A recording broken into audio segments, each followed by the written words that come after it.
नमस्कार दर्शकों, स्वागत है आप सभी का राष्ट्र प्रथम में। मैं हूं आपके साथ मानसी जैन। आइए देखते हैं इस वक्त की हेडलाइंस।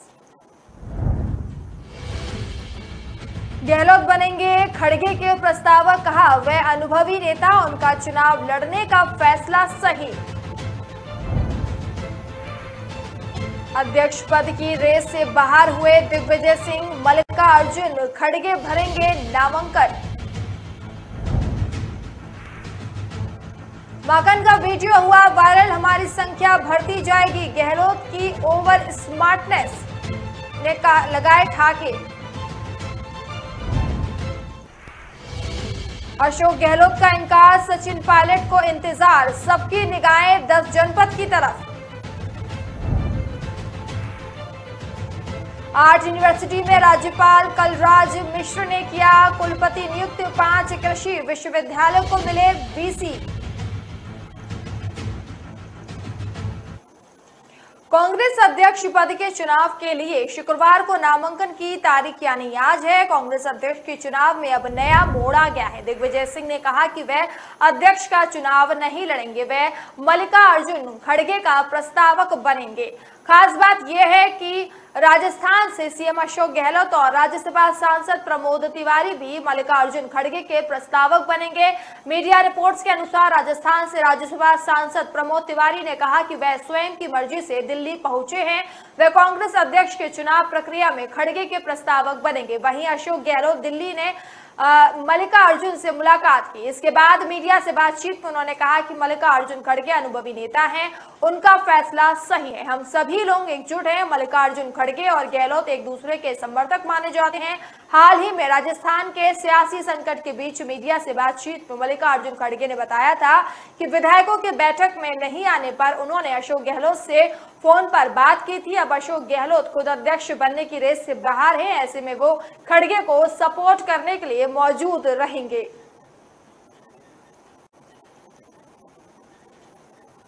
कांग्रेस के राष्ट्रीय अध्यक्ष पद की रेस से राजस्थान के मुख्यमंत्री अशोक गहलोत के बाद अब मध्य प्रदेश के पूर्व मुख्यमंत्री दिग्विजय सिंह भी बाहर हो गए। दिग्विजय सिंह ने मीडिया से कहा कि वह नामांकन सही नहीं भरेंगे, मल्लिकार्जुन खड़गे नामांकन भरेंगे, वह उनके प्रस्तावक बनेंगे। जबकि इससे पूर्व गुरुवार को दिग्विजय सिंह ने नामांकन भरने की बात कही थी। दिग्विजय सिंह ने शुक्रवार को मीडिया से कहा कि मैंने जीवन भर कांग्रेस के लिए काम किया और काम करता रहूंगा, मैं तीनों बातों पर कभी समझौता नहीं करता।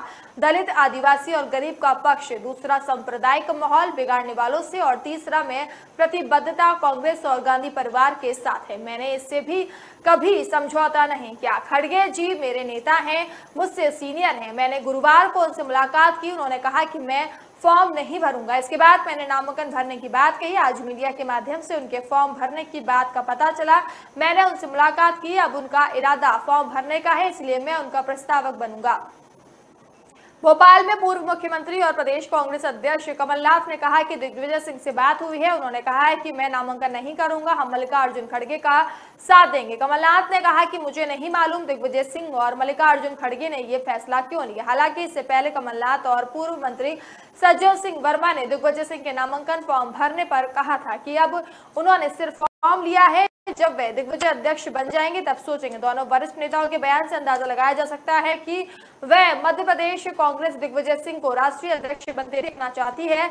यहाँ कांग्रेस के कई वरिष्ठ नेता दो गुटों में बट गए थे। ने नरोत्तम मिश्रा और बीजेपी के आरोप पर कहा कि वह कांग्रेस ज्यादा जानते हैं क्या। बता दें कि नरोत्तम मिश्रा ने बयान दिया था कि दिग्विजय सिंह कांग्रेस के राष्ट्रीय अध्यक्ष नहीं बनेंगे, कमलनाथ उनको राष्ट्रीय अध्यक्ष नहीं बनने देंगे। कमलनाथ ने राजस्थान को लेकर कहा कि राजस्थान के सीएम का फैसला बाद में आलाकमान करेंगे।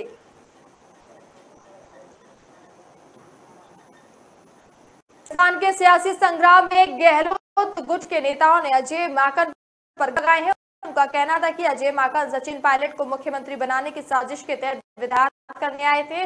अब माकन का एक वीडियो सोशल मीडिया पर हो रहा है, जिसमें गहलोत की ओवर स्मार्टनेस पर ठाके लगाते दिख रहे हैं। वीडियो अजय माकन के बताया जा रहा है। वीडियो में खिलाड़ी लाल बैरवा अजय माकन के ऑफिस से बाहर निकल रहे हैं। वही मकान से कुछ लोगों की बातचीत भी हो रही है। माकन ठाके लगा रहे हैं कि अभी संख्या और बढ़ती दिखाई देगी। उनके इतना कहने के सामने ही बैठा एक व्यक्ति बोलता है, गहलोत की ओवर स्मार्टनेस से आपकी भारत जोड़ो यात्रा और इतना से खत्म हो जाने का संकेत देता है। हालांकि इस वीडियो की पुष्टि नहीं की जा रही है। वीडियो सामने आने के बाद अब गहलोत समर्थक कार्रवाई की मांग कर रहा है। एक सोशल मीडिया यूजर ने कहा कि वीडियो में बैठे लोग कांग्रेस के मौजूदा हालात पर मजाक बना रहे हैं। सचिन पायलट और गहलोत की सोनिया गांधी से मुलाकात के बाद लग रहा था कि राजस्थान की सियासी संकट टल गया है। अब अजय माकन का वीडियो वायरल होने के बाद इसने कई नई चर्चाओं को जन्म दे दिया है। सोशल मीडिया यूजर वीडियो में माकन की संख्या बढ़ात को इस्तीफा देने वालों को पाला बदलने की बात से जोर देख रहे हैं। इस्तीफा देने वाले कई विधायकों ने कहा था कि उन्हें नहीं पता था कि धारीवाल के घर किस कारण उन्हें बुलाया जा रहा है। इसके अलावा उन्होंने कांग्रेस आलाकमान का फैसला मंजूर होने की बात कही थी। सचिन पायलट पिछले 2 दिन से दिल्ली में है, लेकिन खामोश हैं। पार्टी के कुछ वरिष्ठ नेताओं से उनकी उन्होंने जयपुर में अपने करीबियों को भी शांत रहने के और संवेदनशील बरतने की हिदायत दे दी है। पायलट की निगाह कांग्रेस और गहलोत के मिलकर लौटने के बाद 10 जनपद की तरफ टिकी है। उनके एक अति करीबी का कहना है कि हमारे नेता संयम वाले हैं, सब्र का फल मीठा होता है, इसलिए भरोसा रखकर इंतजार करना चाहिए। कांग्रेस महासचिव केसी वेणुगोपाल ने भी साफ कर दिया है कि अगले 2 दिनों में राजस्थान के मुख्यमंत्री को लेकर कोई निर्णय हो जाएगा। दूसरी तस्वीर 10 जनपद की है, जहां कांग्रेस अध्यक्ष सोनिया गांधी की मंशा राजस्थान के मुख्यमंत्री अशोक गहलोत को चुनाव के उतार। उन्होंने 22 सितंबर को इसे लेकर गहलोत से बात की थी। 23 सितंबर को गहलोत राहुल गांधी की भारत जोड़ो यात्रा में उनसे मिले थे।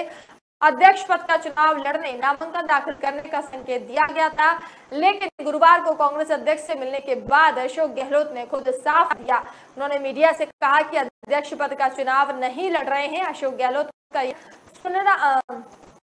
सुनाना उनके कांग्रेस अध्यक्ष से हुई बातचीत की तरफ संकेत कर रहा है। कहीं एक इशारा ये भी है कि गहलोत की साख को झटका लगा। संदेश और दिया कि वह एक लाइन का प्रस्ताव नहीं पारित करा सके। गहलोत के लाइन के प्रस्ताव से आशय राजस्थान के मुख्यमंत्री के बारे में कोई फैसला करने के लिए कांग्रेस अध्यक्ष सोनिया गांधी को अधिकृत करना था, लेकिन समर्थक विधायकों और मंत्रियों के आक्रामक रूप के आने पर कांग्रेस पार्टी अपने उद्देश्य को नहीं पा सकी। राज्यपाल कलराज मिश्र ने सर्च कमेटियों की सिफारिश पर राज्य सरकार के परामर्श से 8 यूनिवर्सिटियों में कुलपतियों की नियुक्ति के आदेश दिए हैं। इनमें 5 एग्रीकल्चर यूनिवर्सिटी भी शामिल है। कुमार व्यास को कोटा के कृषि विश्वविद्यालय का कुलपति नियुक्त किया गया है। प्रोफेसर भगदाराम चौधरी को कृषि विश्वविद्यालय जोधपुर, डॉक्टर अरुण कुमार को स्वामी केशवानंद विश्वविद्यालय बीकानेर, डॉक्टर अजीत को महाराणा प्रताप कृषि और विश्वविद्यालय उदयपुर और डॉक्टर बलराज सिंह कड़ नरेंद्र कृषि विश्वविद्यालय बनेर का कुलपति नियुक्त किया गया है। राज्यपाल प्रोफेसर राम सेवक दुबे को जयपुर के जगदगुरु रामानंदाचार्य राजस्थान विश्वविद्यालय कुलपति बनाया है।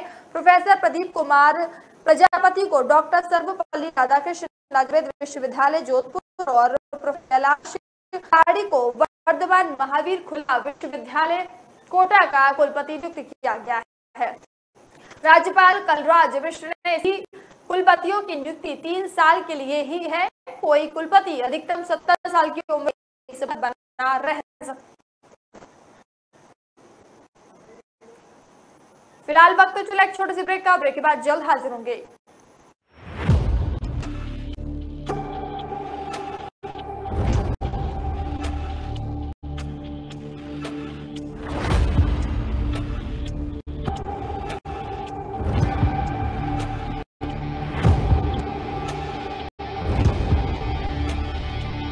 वंडो की रेंज है तैयार, जिन्हें है आपके ट्विस्ट का इंतजार। अमृतसरी छोले, मेरे वाले छोले, वंडो मसाला,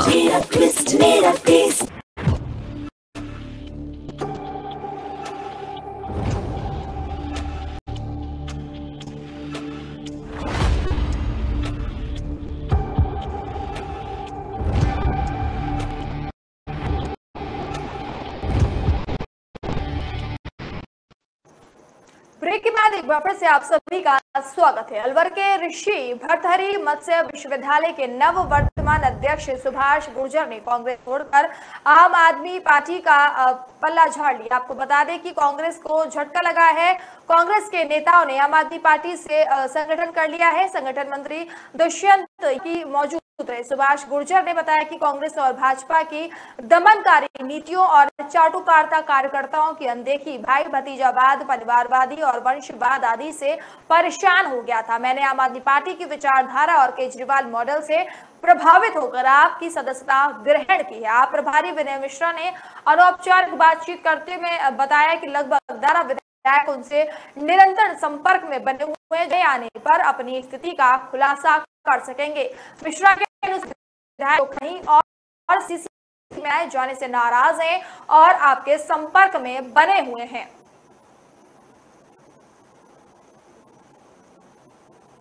राजस्थान के सियासी संकट के बीच विधायक प्रीति शक्तावत ने बड़ा बयान दिया है। प्रीति शक्तावत ने कहा कि कुछ लोगों ने अंधेरे में रखकर शांति धारीवाल के घर बैठक बुलाई थी। उन्हें इस्तीफा देने के बारे में कोई जानकारी नहीं थी। प्रीति की वह अपना इस्तीफा वापस लेंगी।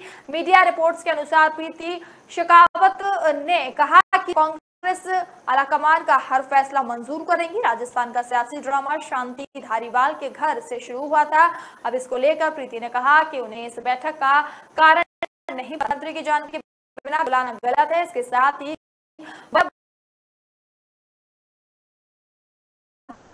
उन्होंने कहा कि बार बार गद्दार शब्द सुनकर दिल बहुत दुखी हुआ है। ऐसी टिप्पणी सुनकर मुझे रोना आया था। प्रीति ने आगे कहा कि मानेसर जाने वाले 19 विधायकों में दिवंगत गजेंद्र सिंह भी हैं। ऐसे इस तरह की भाषा का प्रयोग करना दिल को दुखी करने वाला था। इसके साथ ही उन्होंने सीएम गहलोत के कांग्रेस अध्यक्ष का चुनाव न लड़ने को लेकर खेद जताया। उन्होंने कहा कि अच्छा होता अशोक गहलोत राष्ट्रीय अध्यक्ष बनते, इस पार्टी में पूरा देश नेतृत्व करते। अजमेर के पिपरौली धाकड़ान गांव के पास बकरियों की ढाड़ी में दर्दनाक हादसा हो गया। पानी में डूबने से भाई बहन सहित 3 बच्चों की मौत हो गई। बच्चे खेलते समय पानी के और डूब गए। बकरियों की ढाड़ी निवासी मोदी पुत्र रमेश बगरिया, किस्मत पुत्री सुरेश बगरिया और राजेंद्र पुत्र शिवलाल बगरिया स्कूल से आने के बाद ढाड़ी के पास में ही चारगाह में बनी नाड़ी की पाल पर खेल रहे थे। इसी दौरान बच्चे डूब। हादसे की सूचना के बाद सरवाड़ पुलिस भी मौके पर पहुंची और नाड़ी से बाहर निकलवाया गया। घटनास्थल से गुजर रहे एक युवक को पानी के ऊपर इनके शव दिखाई दिए, जिसके बाद सूचना मिली। इस दौरान मौके पर ग्रामीणों की भीड़ जमा हो गई। सूचना मिलने सरवाड़ भारी सूरभान सिंह पुलिस जाब्ते के साथ पहुंचे और बच्चों के शवों को ग्रामीण की मदद से नाड़ी से बाहर निकलवाया गया, जिसके सरवाड़ पुलिस को लेकर राजकीय अस्पताल पहुंची, जहां पोस्टमार्टम के बाद शव परिजनों को सौंपा जाएगा। वहीं भाई बहन की पानी में डूबने से मौत के बाद परिजनों का रो रो कर बुरा हाल है। सुरेश बगरिया ने के 2 लड़के और 2 लड़कियां हैं। हादसे में और मौत हो गई। मोदी और किस्मत का पिता सुरेश मजदूर का कहना है। परियोजना पर वह से अपने गाँव के लिए रवाना हो गया। वही पिता शिवलाल कारीगरी का काम करता है। शिवलाल के 2 बेटे हैं, जिसमें से राजेंद्र की मौत हो गई। 3 बच्चे राजकीय उच्च विद्यालय पिपरौली में पढ़ते हैं। किस्मत कक्षा 2 की छात्रा थी। वह मोदी और राजेंद्र में से एक में पढ़ता था। राजस्थान में पीने के पानी के लिए 1000 गाँव के लिए राज्य सरकार ने नई परियोजना की घोषणा की है। इस परियोजना में 3000 करोड़ रुपए की लागत आएगी। लोगों को हर रोज पानी की व्यवस्था हो। राजस्थान के भरतपुर जिले के 8 शहरों एवं 900 गाँव और धौलपुर जिले के 32 गाँव को चंबल नदी का पानी उपलब्ध कराने की योजना है। चंबल भरतपुर वृहद पेयजल परियोजना के लिए अतिरिक्त मुख्य सचिव जल अभियांत्रिकी एवं भूजल डॉक्टर सुबेद अग्रवाल की अध्यक्षता में राजस्थान वाटर सप्लायर और सीवरेज मैनेजमेंट बोर्ड की वित्त समिति की बैठक हुई, जिसमें इसकी मंजूरी दी गई। इस वजह इस वृहद पेयजल परियोजना में भरतपुर जिले के 8 शहर रूपवास, उज्जैन, डीग नगर, कामा, सीकर, भरतपुर एवं धौलपुर जिले के कुल 1085 गाँव की कुल अनुमति 37,89,000 की आबादी को पेयजल से लाभान्वित किया जाएगा। परियोजना में 37 MCM दिए जाए।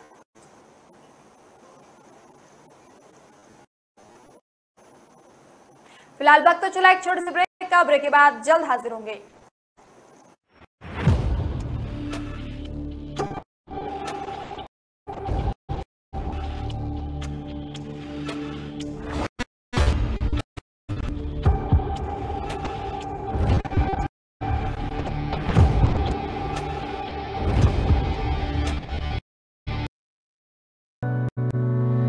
चंद्रू, कहाँ ले जा मुझे? किराया पूछा? उबर ऑटो है मैम, किराया सही है। अरे बता ना, हिंट तो दे।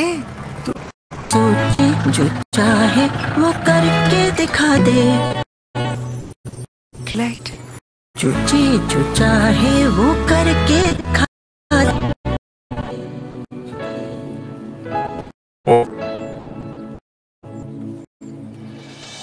जमाने की रोक टोक और किराए की नोक झोंक को पीछे छोड़ो। उबर ऑटो से बस सोचो और चल पड़ो। उबर, बस सोचो और चल पड़ो।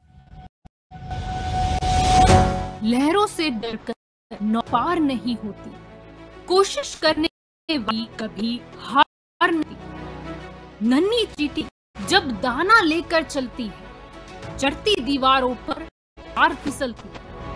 मन का विषगों में साता है, चढ़कर गिरना, गिरकर चढ़ना, आखिर उसकी मेहनत पार नहीं होती। कोशिश करने वालों की कभी हार। डुबकी या सिंधु में गोताखोर लगाता, जा जा खाली हाथ आता। मिलते नहीं सहज ही मोती गहरे पानी, वो गुना उसका इसी हैरानी में। मुट्ठी उसकी खाली हर बार नहीं होती, कोशिश करने वालों की कभी हार नहीं होती। असफलता एक चुनौती है, इसे क्या कमी रह गई देखो और सुनो। जब तक न सफल हो नींद चैन को त्यागो तो, संघर्ष का मैदान छोड़कर भागो तो। कुछ किए बिना ही कार नहीं होती, कोशिश करने वालों की कभी हार नहीं होती। कुछ नया करो।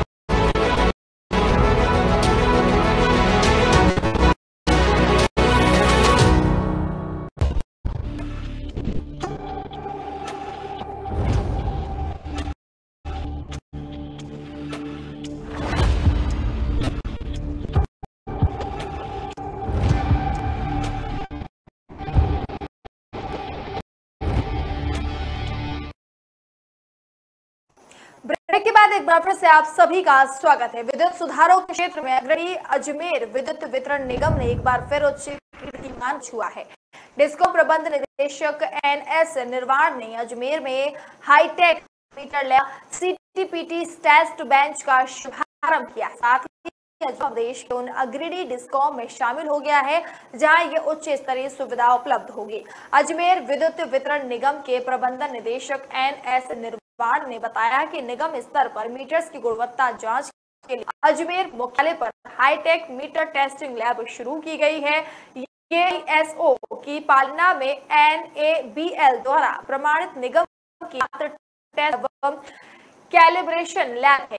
यह राष्ट्रीय मानकों के अनुरूप मीटर्स की जांच सुविधा उपलब्ध रहेगी। इस हाईटेक मीटर टेस्टिंग लैब की क्षमता वृद्धि एवं अधिक गुणवत्तापूर्ण मीटर जांच के लिए निगम स्तर पर क्लास की संपूर्ण ऑटोमेटिक मीटर टेस्टिंग बेंच खरीद की गई है। इस निगम के एवं स्मार्ट मीटर्स की उच्च स्तरीय जांच की सुविधा होगी। हाईटेक मीटर टेस्टिंग लैब को ERC द्वारा अजमेर निगम क्षेत्र जांच के लिए अधिकृत किया गया है। इसमें निगम क्षेत्र के मीटर जांच में सुविधा मिलेगी। प्रबंध निदेशक ने मीटर के अलावा उच्च शुद्धता वाले भारतीय मानक के आधार पर टलने वाली CTPT टेस्ट बेंच का भी मादर स्थित सहायक अभियंता में शुभारंभ किया। इस प्रकार की 3 बेंच अजमेर डिस्कॉम जोन पर स्थापित की गई हैं। इन बेंच से उच्च गुणवत्ता वाली टेस्टिंग की सेवाएं निगम के उपभोक्ताओं को उपलब्ध करवाई जा सकेंगी। इसके अलावा अधिक क्षमता के साथ कार्य का क्रियान्वयन किया जा सकेगा। इस शुद्धता क्लास की तीनों डिस्कॉम के तहत ये पहली टेस्ट बेंच है। विश्व में अपनी खूबसूरती की धाक रखने वाली झीलों की नगरी उदयपुर में आने वाले पर्यटकों के लिए झटका है। इस खूबसूरत शहर का दिल कहे जाने वाले फतेह सागर झील में अब यहां आने वाले पर्यटक बोटिंग नहीं कर पाएंगे। 1 अक्टूबर यानी कल से झील के अंदर सभी बोट हटा दी जाएंगे। इसके लिए एक याचिका पर हाईकोर्ट ने मार्च में बोट हटाने का आदेश दिया था और 6 माह की मोहलत दी थी। 30 सितंबर यानी आज ये समाप्त हो चुकी है। इसीलिए झील में बोटिंग कराने वाले ठेका संचालकों को नगर विकास प्रन्यास के सचिव बाल मुकुंद असवा ने आदेश जारी कर बोट हटाने को कहा है। उदयपुर की फतेह सागर झील की खूबसूरती की खासियत यह है कि शहर के बीचों बीच होते हुए भी चारों तरफ नेचुरल ब्यूटी दिखाई देती है। आसपास एक भी आबादी क्षेत्र नहीं है। चारों तरफ पहाड़ और उसके आसपास का करीब 8 किलोमीटर रोड। कोई भी पर्यटक कहीं से भी उदयपुर आता है तो उसके टूर पैकेज में बोटिंग जरूर होती है। बोटिंग का लुत्फ उठाए बिना कोई पर्यटक यहां से नहीं जाता। हालांकि शहर के बीच में पिछोला झील भी है जहां भी बोटिंग होती है, लेकिन पिछोला से कई गुना ज्यादा फतेह सागर को पसंद किया जाता है। सीजन के समय बोटिंग के लिए 3-3 घंटे बुकिंग के लिए इंतजार करना होता है। झील प्रेमी लोगों ने कोर्ट में एक याचिका दायर की थी जिसमें झीलों से पेट्रोल डीजल चलित नावों को हटाने का अनुरोध किया था। तर्क दिया था कि पेट्रोल डीजल चलित बोट से पक्षियों सहित जलीय जीवों पर संकट है। साथ ही झीलों का पानी शहर वासियों के पीने के उपयोग में आता है।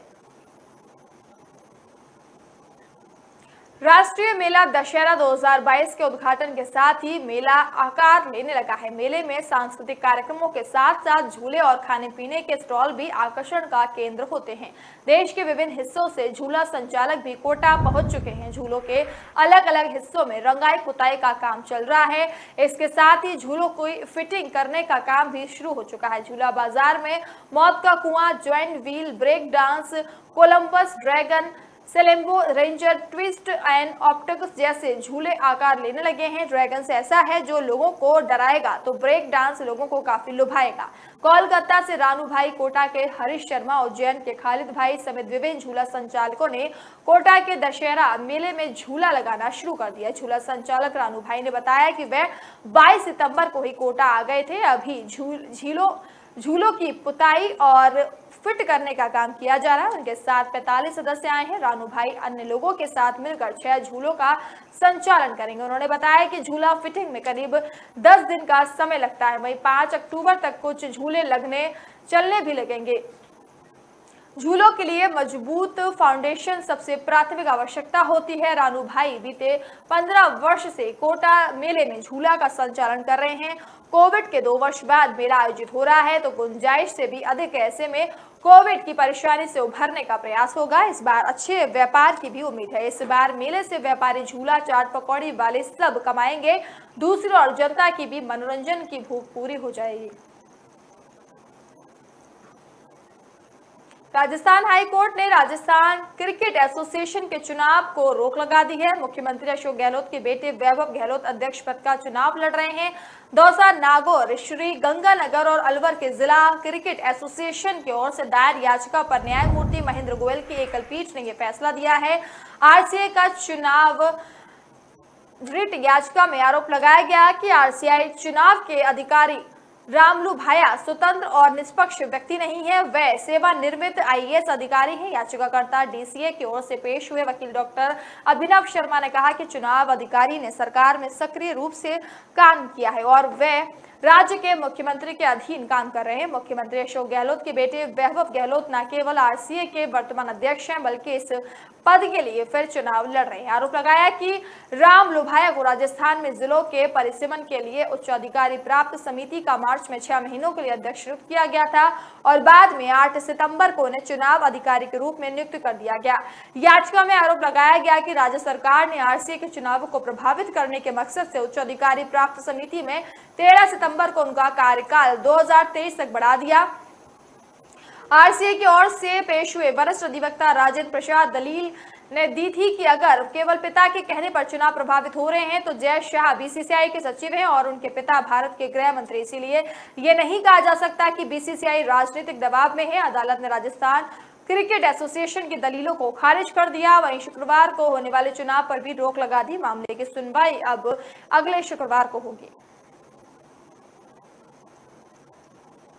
बारा कोतवाली पुलिस ने हनी ट्रैप के मामले में दूसरे आरोपी को पुलिस ने गिरफ्तार कर लिया है। पुलिस आरोपी से मामले को लेकर पूछताछ कर रही है। दरअसल इसी मामले में राजीनामा कराने की एवज में हाउसिंग बोर्ड चौकी एसआई रामदयाल मधुकर को एसीबी ने 50,000 रुपए की रिश्वत लेते हुए ट्रैप किया था। कोतवाली सीआई मंगेलाल यादव ने बताया कि अंताना निवासी फरियादी बाबूलाल नागर ने 9 जुलाई को रिपोर्ट दी थी, जिसमें बताया गया कि 6 जुलाई को उनके पोते वत्सल नागर के पास अनजान लड़की का कॉल आया और बल्हा फुसलाकर तेल फैक्ट्री बुलाया, जहां पर उनके पोते को एक लड़की और उसके साथ 1-2 अन्य व्यक्ति मिले, जिन्होंने पोते की बाइक की चाबी निकाल ली व मारपीट शुरू कर दी। इसके बाद पुलिस चौकी से एसआई रामदयाल मधुकर मौके पर आए। फरियादी के पोते वत्सल को अपने साथ लेकर पुलिस चौकी में बिठा लिया। दोपहर बाद वत्सल के चाचा सत्येंद्र के पास वत्सल के मोबाइल से कॉल आया, जिस पर रामदयाल मधुकर बोल रहे थे। उन्होंने कहा कि आपके भतीजों को छेड़छाड़ के आरोप में पुलिस चौकी पर बिठा रखा है,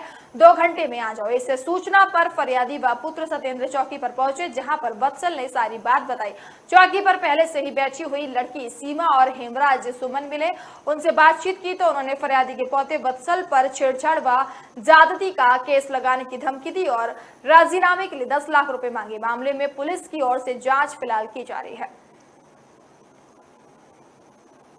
board of secondary education Rajasthan ने रीट 2022 परीक्षा का रिजल्ट घोषित कर दिया है। वे कैंडिडेट्स जो 23 और 24 जुलाई 2022 के दिन आयोजित हुई रीट परीक्षा में बैठे हों, वे आधिकारिक वेबसाइट से नतीजे चेक कर सकते हैं। ऐसा करने के लिए राजस्थान माध्यमिक शिक्षा बोर्ड की आधिकारिक वेबसाइट का पता दिया गया है। आपको बता दें कि परीक्षा का आयोजन 2 शिफ्ट में हुआ था। पहली शिफ्ट सुबह 10 बजे से 12:30 बजे तक थी, वही दूसरी शिफ्ट शाम को 3 से 5 की थी। इस बार की रीट परीक्षा में लेवल 1 एग्जाम में कैंडिडेट्स ने सफलता हासिल की है, जबकि एग्जाम दिया था काफी लोगों ने। इसके अलावा लेवल 2 की परीक्षा में कुल 11,55,904 उम्मीदवार बैठे थे, जिनमें से एग्जाम पास किया था 6,03,228 उम्मीदवारों ने। इस तरह लेवल 1 का कुल पास प्रतिशत 63.63% रहा, जबकि लेवल 2 का पास प्रतिशत 52.19% गया। यह भी जान लें कि लेवल 2 एग्जाम का रिजल्ट नॉर्मलाइजेशन प्रक्रिया के तहत जारी हुआ है। इसके लिए आप वेबसाइट पर जाकर इसकी पूरी जानकारी भी देख सकते हैं।